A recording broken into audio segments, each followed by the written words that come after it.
கிறிஸ்துவுக்கு அன்பான தேவ பிள்ளைகளே, மீண்டும் ஒரு விசை கூட இந்த காலவேளையில் உங்களோடு கூட இந்த காலைக்கதிர் நிகழ்ச்சி வாயிலாக இணைவதில் மிகுந்த மகிழ்ச்சி அடைகின்றேன்.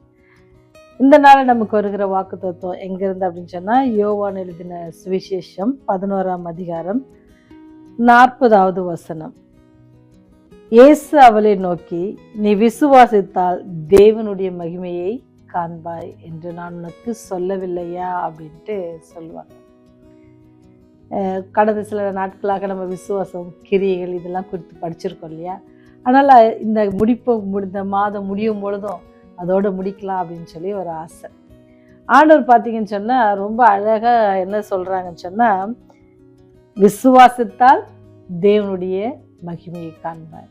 நம்ம நினைக்கிறோம் அநேக நேரங்களில் நாம் தேவனை விசுவாசத்தை மாத்திரம் போதும் அப்படின்னு சொல்கிறாங்க. ஒரு நேரம் கிரியையும் வேணுன்றாங்க.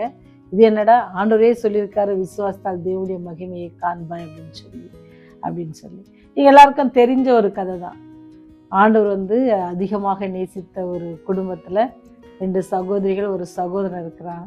அந்த சகோதரன் மரித்த பொழுது அவருடைய விசுவாசம் எப்படிப்பட்டதாக இருந்தது, அது எப்படி எங்கே குறைவுபட்டது அப்படின்னு சொல்லி நீங்கள் பார்த்தீங்கன்னு சொன்னால், ரொம்ப சுகவீனமாக இருக்கும் பொழுதே என்ன செஞ்சிருவாங்க, அவருக்கு செய்தி அனுப்புவாங்க. ஏன்னு சொன்னால் அவர் வந்தாருன்னு என்ன செஞ்சிருவான், சகோதரன் சுகம் அடைஞ்சிருவான் அப்படின்ற ஒரு விசுவாசம் அவங்ககிட்ட இருந்துச்சு. அதே சமயத்தில் என்ன செஞ்சாங்கன்னா, ஆண்டவருக்கு உடனே அங்கே வருவதற்கான வழி இல்லை. அதனால் அவர் என்ன செஞ்சார், தாமதமாக வராங்க. அந்த தாமதம், அந்த இடைவெளிப்பட்ட அந்த தாமதம் தான் என்னென்னா நம்முடைய கிரியைகளின் நாட்கள்.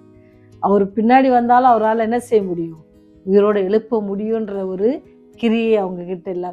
என்ன செஞ்சாங்க, தூரத்தில் பார்த்த உடனே ஒரு வார்த்தை என்ன சொல்லுவாங்க அப்படின்னு சொன்னால், நீங்கள் முன்னாடியே வந்திருந்திருந்தீங்கன்னா என்ன செஞ்சுருக்க மாட்டான், என்னுடைய சகோதரன் மரித்திருக்க மாட்டான் அப்படின்னு சொல்லி ஒரு குட்டி கதையோடு கூட இன்னும் அதிகமாக புரிந்து கொள்வதற்கு. ஒரு நாள் என்ன செஞ்சாங்க அப்படின்னு சொன்னால், 2 மேதைகள் அப்படியே நல்லா படித்தவங்க என்ன செய்கிறாங்கன்னா, ஒரு போட்டில் போயிட்டுருக்காங்க. அப்படி அந்த போட்டில் போயிட்டு இருக்கும்பொழுது என்ன அப்படின்னு சொன்னால், 2 பேரும் பேசிக்கிறாங்க. எப்படி நீங்களும் நானும், அல்லது நானும் எங்களுடைய நண்பர்களும் அப்படிலாம் பேசிக்குவோம். விசுவாசம் தான் பெருசு. சிலர் சொல்லுவாங்க, இல்லை கிரியை இருக்கணும், கிரியை இருந்தால் தான் விசுவாசத்துக்கு ஒரு உறுதி இருக்கும் அப்படின்ட்டு. அப்படி இதே போல தான் என்ன செஞ்சாங்க, இந்த மேதைகளும் பேசிக்கிட்டாங்களாம். அவங்க பேசும் பொழுது இவங்க 2 பேரும் உங்களுக்கு தெரியல, பேச பேச என்ன செய்யும், அதிகமாக வாய்ஸ் ரைஸ் ஆகுது. அதை ஓட்டி போன அந்த படகோட்டி என்ன செஞ்சாருச்சுன்னா, ஐயா ஒரு நிமிஷம் நிறுத்துங்க, எதுக்கு நீங்களே உங்களுக்குள்ள சண்டை போட்டுக்கிறீங்க, இன்னும் உங்களுக்கு புரிகிற மாதிரியே நான் சொல்கிறேன் அப்படின்ட்டு சொன்னாராம். என்னையா, நாங்கள் படித்ததை காட்டில் நீ படிச்சிருக்கியா, உனக்கு தெரியுமா அப்படின்னு கேட்குறாங்க. ஐயா எனக்கு தெரிஞ்சதை சொல்கிறேன், கொஞ்சம் புரிஞ்சுக்கிங்களேன், அல்லது கொஞ்சம் பொறுமையாக கேளுங்களேன் அப்படின்னு சொல்லி இந்த படகோட்டி சொல்கிறாங்க. என்ன சொல்கிறாரு அப்படின்னு சொன்னால், இந்த பாருங்க, இந்த கையில் வலது பக்கம் ஒரு கையில் ஒரு துடுப்பு வச்சுருக்கேன், இடது பக்கம் ஒரு கையில் துடுப்பு வச்சுருக்கேன். இப்போ இந்த 2 துடுப்பில் நான் எதை மாத்திரம் பயன்படுத்தணும் அப்படின்னு சொல்லுங்க. ஏதாவது ஒரு 2ஐயும் பயன்படுத்தினா தான் ஐயா போகும் அப்படின்ட்டு சொன்னாராம். நான் சொல்கிறேன் கேளுங்க. இப்போ நான் ஒரு துடுப்பை மட்டும் நான் என்ன செஞ்சேன், பயன்படுத்துறேன்னு சொன்னால், நீங்கள் இருக்கிற போட் என்ன செய்யாது, முன்னோக்கி போகாது. அது என்ன செய்யும், ரவுண்டாக தான் வட்டமிடும். நம்ம டெஸ்டினேஷன், நம்ம போக வேண்டிய இடத்துக்கு அது போகாது. ஆனால் நான் 2 துடுப்பையும் நான் யூஸ் பண்ணேன் அப்படின்னு சொன்னால், அதை நான் யூஸ் பண்ணுறதை பொறுத்து அதிக வேகமாக அதை செயல்படுத்த ரொம்ப சீக்கிரமாக போய் சேர்ந்துடுவேன். இல்லை கொஞ்சம் பொறுமையாக, ரொம்ப என்னுடைய பலத்தை அதிகமாக செலவுன்னா கொஞ்சம் நேரம் தாமதமாக பின்னாடி போய் நான் சேருவேன் அப்படின்ட்டு சொன்னார். இதே மாதிரி தான் ஐயா விசுவாசமும் கிரியையும் அப்படின்ட்டு சொன்னாராம். 2மே தேவை, 2மே வேணும் நம்ம வாழ்க்கைக்கு அப்படின்னு சொன்னாராம்.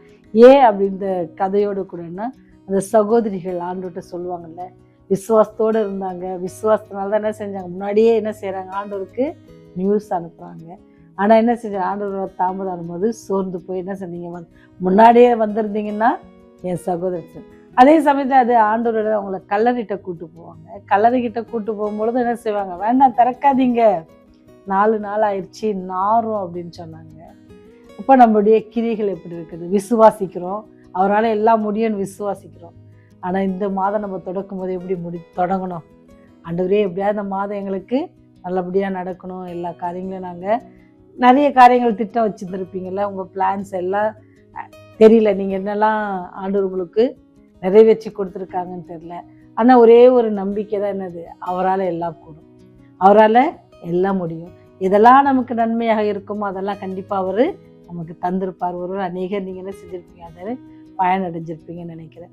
எனக்கு ஆண்டவர் எல்லாவற்றையும் போதுமானவராக இருந்து எல்லா காரியத்தையும் நேர்த்தியாக செய்தார். சில காரியங்கள் நாங்கள் நினச்ச மாதிரி நடக்கலை, ஆனாலும் கூட என்னது ஆண்டவர் அதில் ஏதோ ஒரு நன்மை வைத்திருக்கிறார் அப்படின்னு சொல்லி நம்ம என்ன சோஸ்திரத்தோடு நம்ம கடந்து போகணும். நம்முடைய வாழ்க்கையில் விசுவாசம் கிரியைகள் ரெண்டும் சேர்ந்து போகும்பொழுது ஆண்டவர் நம்மோட கூட இருந்து என்ன செய்வார், வழி நடத்துவார். அதனால தான் அந்த 100க்கு அதிபதி சொல்லுவார், அதாவது நீங்கள் எங்கள் வீட்டுக்கு வர வேண்டாம் ஐயா, நீங்கள் என்ன செய்யுங்க, ஒரு வார்த்தை சொல்லுங்கள், என் வேலைக்காரன் சொஸ்தமாவான். என்ன ஒரு விசுவாசம், என்ன ஒரு கிரியை, அப்படி இருக்கணும் அந்த கிரியை. நம்ம அப்பேற்பட்ட விசுவாசம். ஆண்டவரே இந்த 31 நாளை நான் கடந்து வருவதற்கு என்னுடைய பலன் பத்தாது, நீங்கள் வாங்க அப்படின்னு நம்ம அவரை இன்வைட் பண்ணோம் அப்படின்னு சொன்னால் அவர் என்ன செஞ்சார், நம்மளோட கூட வந்தார். நம்ம இன்வைட் பண்ணும் பொழுது அல்லது நம்ம அவரை அழைக்கும் பொழுது அவர் நம்மோடு கூட எல்லா காலகட்டத்திலும் எல்லா காரியத்தையும் அவர் நேர்த்தியாக செய்து முடிக்க கிருபை செய்வார். இந்த நாளை கூட நமக்கு ஆண்டவர் கூட்டி கொடுத்துருக்கார். ஜீவனில் ஒரு தேசத்தில் என்ன செஞ்சுருக்காரு, உங்கள் பேரை என் பேரை என்ன செஞ்சுருக்காரு, இன்னைக்கு பதிவு பண்ணியிருக்காரு. அதனால் நம்ம ஆண்டவரை துதிப்போம். ஒரு மாத காலமாக 31 நாட்கள் யாராவது பட்னியாக இருந்தீங்களா? கண்டிப்பாக இருந்திருக்க மாட்டீங்க. நான் கர்த்தருக்குள்ள விசுவாசிக்கிறேன். ஆண்டவர் யாரையும் அவர் நம்புகிற பிள்ளைகளை ஒரு நாள் என்ன செய்யறதில்ல, அப்பத்துக்கும் தண்ணீருக்கும் அவர் அலைந்து திரிந்து விடுவதில்லை. ஆனால் கண்டிப்பாக உங்களை போஷித்திருப்பாங்கன்னு விசுவாசிக்கிறேன். தொடர்ந்து அவரை பற்றி கொள்ளுங்க. புதிய மாதம் வரும் பொழுது அதையும் அவர் பார்த்துக்கொள்வார். 3 மாதத்தை கழிச்சிட்டோம் அப்படின்னு நினைக்கும் பொழுது ரொம்ப ஆச்சரியமாக இருக்குது. ஆண்டவர் வழி நடத்தி வந்த விதத்தை பார்க்கும்போது ஆச்சரியமாக இருக்குது. எண்ணி எண்ணி பார்க்கும் பொழுதுன்னு சொல்லுவாங்க, எண்ணி பார்ப்பெற்ற நீ நன்மைகளை கர்த்தர் செய்த யாவும் என்ன செய்யுமா, வியப்பை தரும். நினச்சி பாருங்கள், 31 நாளில் இத்தனை பிரச்சனைகள் மத்தியிலும் கூட ஆண்டவர் நம்மளை அப்படியே அசால்ட்டாக தூக்கிட்டு வந்துட்டாங்கல்ல, கணக்கு செஞ்சுட்டாங்கல்ல. 3 மாதம் நினச்சே பார்க்க முடியல.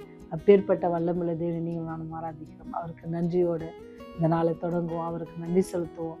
இத்தனை நாள் நம்ம நடத்தி வந்தவருக்கு நம்ம துதிப்போம், ஆராதிப்போம். அவர் மேல் நம்ம எப்போதும் நம்பிக்கை உள்ளவர்களாகவும் விசுவாசம் உள்ளவர்களும் கிரியுள்ள விசுவாசத்தோடு நம்ம ஜீவிப்போம். தேவன் நம்மோடு கூட இருப்பார். அவர்கள் நம்மை வழிநடத்த வல்லவராக இருக்கிறார். ஜெபம் செய்வோம். இரக்கமும் கிருபையும் நிறைந்த தகப்பனே, ஆண்டவரே, இந்த மாதத்தின் கடைசி நாளை காணும்படியாக எனக்கு கிருபை செய்ததற்காக நன்றி செலுத்துகிறோம் சுவாமி. கடந்த மாதம் முழுவதும் உடைய கரம் எங்களை ஏந்தி தாங்கி தப்புவித்து வழிநடத்ததற்காக நன்றி செலுத்துகிறோம் சுவாமி. இந்த வெளியிலும் கூட நீர் செய்த சகல நன்மைகளுக்காக நன்றி செலுத்துகிறோம் ராஜா. ஆண்டவரே, எங்களுக்கு ஏற்பட இருந்த எல்லா ஆபத்துகளையும் நீர் நீக்கி போட்டு ஆண்டவரே அதை நன்மையாக நீர் மாற்றி கொடுத்திருக்கிற அதற்காக நன்றி செலுத்துகிறோம். ஆண்டவரே, நாங்கள் எங்களுடைய கைட்டு செய்த எல்லா வேலைகளிலும் எங்களுடைய போக்கிலும் வரத்திலும் ஆண்டவரே உடைய கிருபை இருந்து எங்களை வழிநடத்தது பாதுகாத்ததுக்காக நன்றி செலுத்துகிறோம் சாமி. இந்த நாளை காண செய்தீர், அதற்காக நன்றி செய்து நாள் கைட்டு செய்கிற எல்லா வேலையிலும் உடைய கிருபை எங்களோடு கூட இருக்க வேணுமா கெஞ்சி மன்றாடுகிறோம். நாங்களும் பிரதிபலிக்கிற பிள்ளைகளாக இருக்க கிருபை செய்யுங்க. இந்த மாதத்தில் நாங்கள் கற்றுக்கொண்ட அநேக பாடங்களில் ஆண்டவரே சாந்தம் உள்ளவர்களாகவும் நீடிய பொறுமை உள்ளவர்களாகவும் ஆண்டவரே விசுவாசத்தில் பலன் உள்ளவர்களாகவும் விசுவாசத்தோடு கிரியை உள்ளவர்களாகவும் எல்லாவற்றையும் கற்றுக்கொண்டிருக்கிற பாடத்தை இப்படி ஆவிக்குரிய வாழ்க்கையில் அன்றாட வாழ்க்கையில் நாங்கள் அதை பயன்படுத்த எங்களுக்கு கிருபை செய்யுங்க. உடைய வேதத்தை வாசிக்க நீ எங்களுக்கு ஞானத்தை தாங்க. அதை வாசிக்கும் பொழுது புரிந்து கொள்ளுகிற ஞானத்தை தாங்க சுவாமி. ஆண்டவரே, இந்த நாட்களிலும் கூட ஆண்டவரே தேர்வு எழுதியிருக்கிற பிள்ளைகளுக்காக ஜெபிக்கிறோம். ஆண்டவரே, மீதி இருக்கிற நாட்களும் ஆண்டவரே அவருடைய எதிர்கால படிப்புக்காக எடுக்கிற ஒவ்வொரு முயற்சிகளிலும் அந்த பிள்ளைகளோடு கூட நீங்கள் இருந்து ஞானத்தை கட்டளையிடுங்க சாமி. நல்ல தேர்வின் முடிவுகளை அது பெற்றுக்கொள்ள, நல்ல மதிப்பெண்களை பெற்றுக்கொள்ள நீங்கள் கிருபை செய்யுங்க. திருத்தூழல் கண்களில் பிள்ளைகளுக்கு தயவு கிடைக்க நீங்கள் கிருபை செய்யுங்க. தொடர்ந்து எல்லா காரியத்தையும் கரத்தில் ஒப்பு கொடுக்குறோம் சாமி. வருகிற மாதத்தை கூட உங்கள் காலத்தில் ஒப்பு கொடுக்குறோம். இதை பொறுப்பேற்றுக்கொள்ளுங்க, வழிநடத்துங்க. இயேசுவின் வழியை ஜெபிக்கிறோம் ஜீவனுள்ள பரலோக தந்தையே, ஆமென்.